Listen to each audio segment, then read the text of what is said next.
таких ямах, риють яму, туди пакують вже нав'язане, заборонене знаряддя лову і лишають на березі.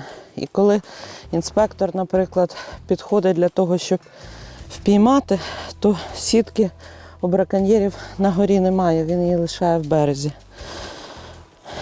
Ми раніше тут знаходили, зараз немає, але це діло часу. Можливо, в нерест ми і знайдемо. Ось такі схованки, поряд споруда